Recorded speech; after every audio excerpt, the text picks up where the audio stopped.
Bom, queridos alunos, então, dando continuidade, né, sofremos uma interrupção ali naquele momento. Nós estávamos falando sobre as atividades econômicas, né? Então, agora vamos falar sobre o açúcar, tá? Então, a grande atividade depois do pau-brasil foi justamente a atividade açucareira, que iniciou ainda no século XVI, mas vai ter o seu apogeu durante o século XVII, tá? A atividade açucareira já era bem mais complexa que o pau-brasil, porque o pau-brasil era um sistema muito simples de extração de madeira feito pelos próprios índios e trocado com os portugueses através daqueles cambos, né, por machados, facões, tá, panelas e outras quinquilharias, né? E aonde então, né, essas madeiras eram embarcadas. Já o açúcar não, tinha que ser produzido. E o açúcar então ensejou a formação de um sistema todo de produção, né, que a gente vai agregar o chamado sistema colonial, aonde então vai ter fazendas, vão ter os chamados engenhos, né, vai ter uma sociedade se formando, porque vão vir um núcleo de portugueses para cá, que embora não tão grande, né, afinal de contas o Brasil é uma colônia de exploração, né, tá? Correto? Então não é tão grande esse núcleo de pessoas, mas, por exemplo, vão trazer muitos escravos da África, tá? Né? Claro que vai ter também, né, a utilização de escravos locais, indígenas, tá? Mas a escravidão indígena, ela vai ficar somente parcial, porque aí tem, né, vários motivos. Né, que os índios aqui no Brasil não eram ainda agricultores, né, tá? Pelo menos não como os africanos, não tinham um conhecimento técnico de agricultura tão grande, já que a forma de produção aqui agrícola era a roça, que era bem mais simples, né? E grande parte das tribos viviam da caça e pesca, tá? Outra questão também é que os índios facilmente escapavam, né, do controle dos portugueses, né? Porque já conheciam o território, né? E eles já começam a se retirar em direção para o interior na medida que a colonização começa a se efetivar, tá? Então há uma retirada dos índios do litoral para o interior. E outro aspecto, né, também é a própria resistência que os índios vão ter. Não que os africanos não vão ter essa resistência também, tá? Mas é outra situação, porque os africanos já chegam aqui na condição de escravos, né? A resistência maior que teria seria na África, mas lá na África o processo de tirada desses escravos ele é feito por próprios grupos africanos que prendem inimigos, tá? Né? Atacam aldeias de grupos rivais, de tribos rivais, prendem e vendem aos portugueses já essa população presa. Então, é uma outra situação, tá? Já é uma situação, né, diferente dos portugueses pegarem aqui população livre indígena, né? Então, claro que a questão da escravidão africana ela vai então predominar, tá? Que a gente vai ver em outro momento, né, mais detalhes a respeito disso. Então, nós vamos ter a montagem do sistema açucareiro, tá? Um detalhe muito importante são as razões do sucesso, tá? Então, nós temos várias aí, né? Um clima semelhante ao original lá da Índia, onde a cana era plantada, um solo apropriado, chamado solo massapê, tá? Uma certa proximidade com a Europa, né, pelo menos em relação à Índia, tá? Essa proximidade com a Europa vai fazer, por exemplo, que o açúcar no Nordeste ele se sobressaia em relação ao açúcar do Sudeste, tá? Porque, né, a Europa ela está mais próxima do Nordeste, né? As distâncias são bem menores. O Nordeste já está bem próximo do Equador, então, né, os deslocamentos dos navios era menor, tá? Bom, além disso, nós temos os capitais holandeses que vão começar a entrar. Tá? Essa é uma questão muito importante, a questão dos capitais holandeses, porque ele vai ser determinante por duas situações. O sucesso da expansão açucareira, já que Portugal é um país que estava num empreendimento muito grande, num império muito grande, espalhado por vários continentes, América, África e Ásia. Tá? Correto? E o gasto português era enorme com esse império. Né, de navios para tudo que é lado, né, trazendo produtos, tudo mais, ganhando, mas também perdendo, né, correto? Bom, então a capitalização por parte dos holandeses da atividade açucareira foi fundamental, porque pôde investir bastante dinheiro nisso. Então esse é um dos motivos de sucesso. E uma outra questão também da participação holandesa é entender o porquê da invasão holandesa, que a gente vai ver em outro momento, tá? Mas é um elemento que está ligado, né, a essa estrutura do açúcar. Os holandeses fornecem capital e os holandeses comerciam o açúcar levando para a Europa, onde lá eles fazem o refino, né? Tá? O açúcar sai aqui do Brasil na forma do mascavo, tá? Do engenho, ou do cristal, o açúcar que é mais grosseiro, e ele era refinado, transformando em açúcar refinado, né? Aquele açúcar fininho, tá? porque era também, né, bastante comercializado dentro da Europa, tá? Então esse elemento é fundamental. Estou vendo aqui o engenho, né? O engenho é uma grande estrutura, tá certo? Né? Que nós referimos à fazenda toda. Tá?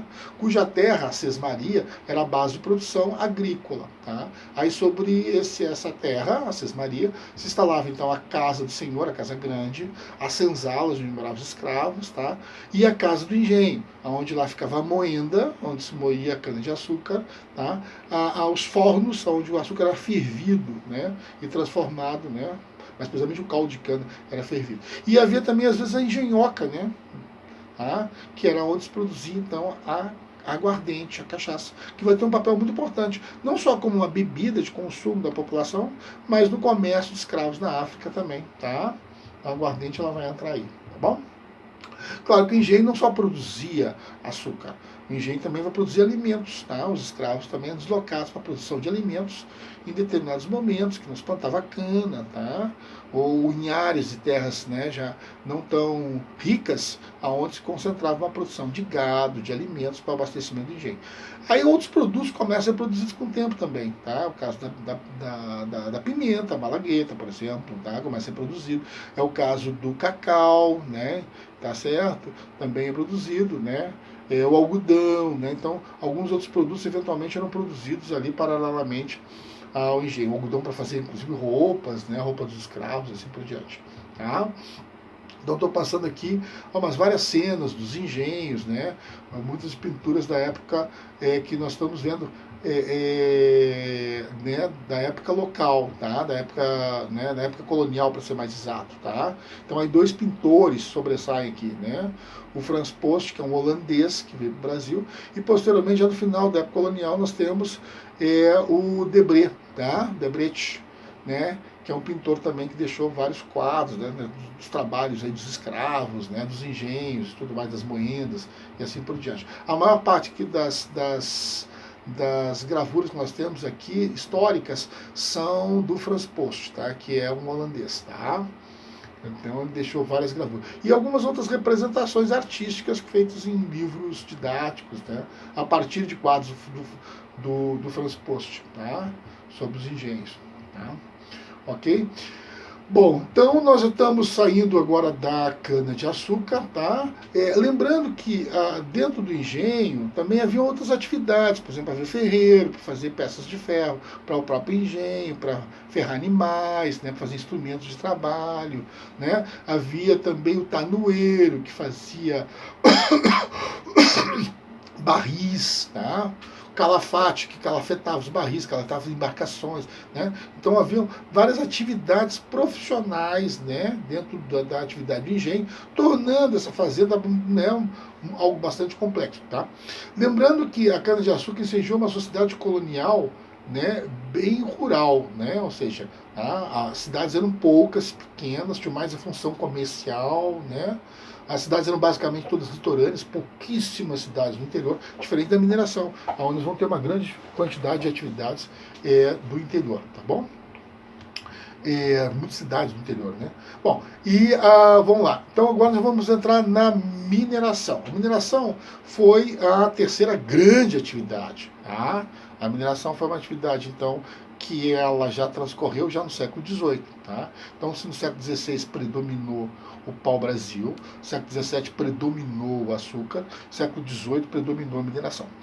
Um detalhe interessante que a gente não falou na decadência dessas duas atividades anteriores, né?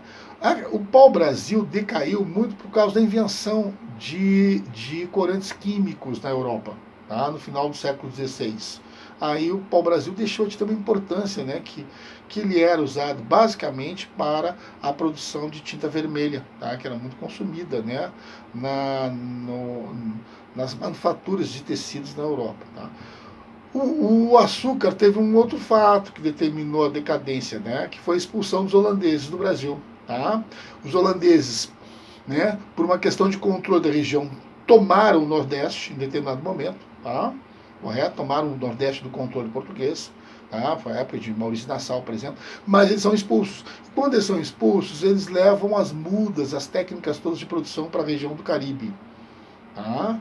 e lá nas Antilhas holandesas, e mesmo em ilhas que não eram deles, que eram da França, como Haiti, por exemplo, como Cuba, que era da Espanha, tá? Eles acabam difundindo a atividade açucareira. Tá? E aí então nós vamos ter, né, o Caribe, a região da América Central, como grande região produtora de cana-de-açúcar também. Tá? Isso vai determinar então essa decadência, que é uma decadência, né, importante. Bom, e aí no século XVIII nós tivemos a atividade mineradora, que começa a ter então a grande importância. Essa atividade mineradora ela se dá já no interior do Brasil, porque não se descobriu muito ouro até os dias atuais nas regiões próximas ao litoral, tá?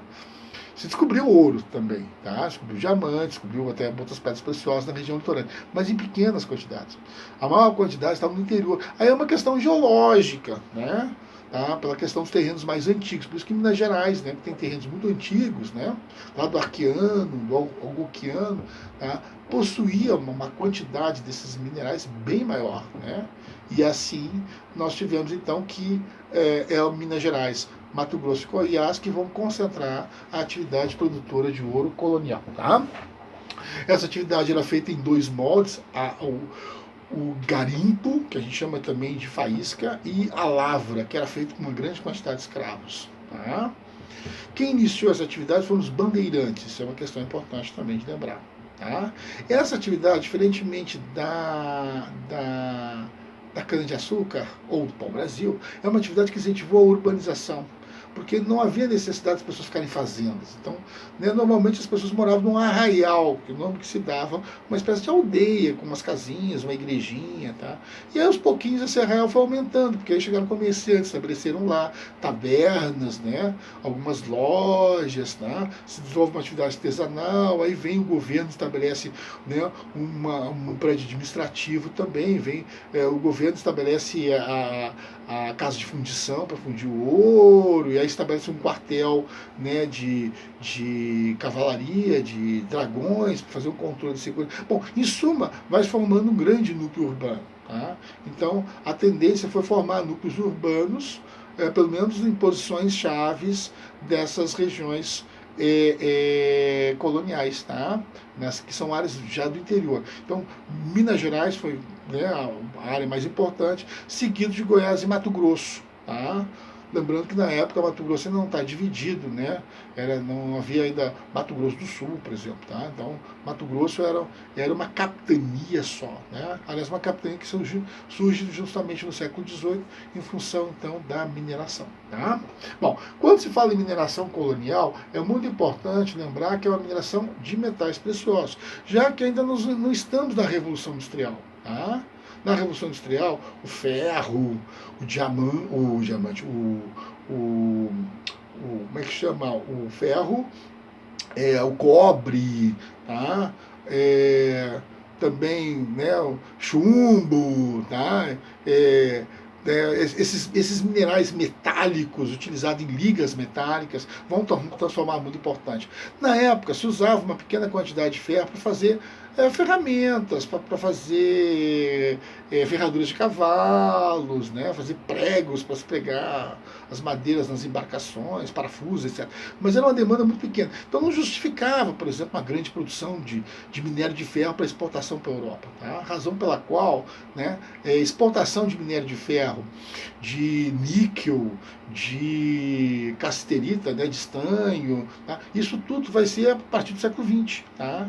Nós não vamos ter aqui no Brasil, propriamente, uma grande produção. É verdade que durante essa época colonial, nessas cidades coloniais onde se explorava ouro, né, nas regiões onde se explorava ouro, vai surgir um artesanato utilizando esse ferro para fazer as bateias, fazer as enxadas, né, fazer as picaretas, tá? Panelas de ferro e assim por diante. Tá? Isso também vai acontecer. Tá? Aliás, falando em panelas, aqui em Minas Gerais você vai encontrar uma rocha boa para se fazer panelas, né, que é a famosa pedra-sabão. Né? Vão ter toda uma indústria de pedra-sabão surgindo nessa época que se mantém até hoje. Né? Hoje mais com características turísticas, mas surgiu nessa época aqui colonial. Tá? Bom, o ouro tem um grande imposto que é cobrado sobre ele, que é o quinto, que a gente vai falar mais tarde. Tá? O local onde se cobra o quinto é a famosa casa de fundição, que era odiada, que movimentou, né, que provocou revoltas coloniais, que a gente vai ver mais tarde, tá? Não vai ver na aula de hoje, tá bom? Ok. Bom, vamos falar aí nas atividades chamadas secundárias, tá, gente? Tá? Pra gente encerrar nossa aula, tá? As atividades secundárias elas foram muito importantes, porque além então do pau, tá? Brasil, além da cana-de-açúcar, além da mineração, tivemos a criação de gado, que foi fundamental, formação de grandes fazendas pelo interior do Brasil, tá? Que iniciaram com uma criação de gado para abastecimento do engenho, inclusive de animais para mover as moendas e tal. Mas com o tempo se adentraram, né, no território e começaram a se reproduzir no sertão nordestino, no cerrado do centro-oeste, no cerrado do sudeste, nos pampas do sul do Brasil, né? E aí nós vamos ter uma grande expansão dessas fazendas, onde vão criar os chamados currais, tá? O Rio São Francisco foi a grande porta de entrada, tá? Por isso que é chamado Rio dos Currais, tá bom? O grande produto dessa produção, além dos animais vivos, era a carne de sol, tá? A carne seca, né?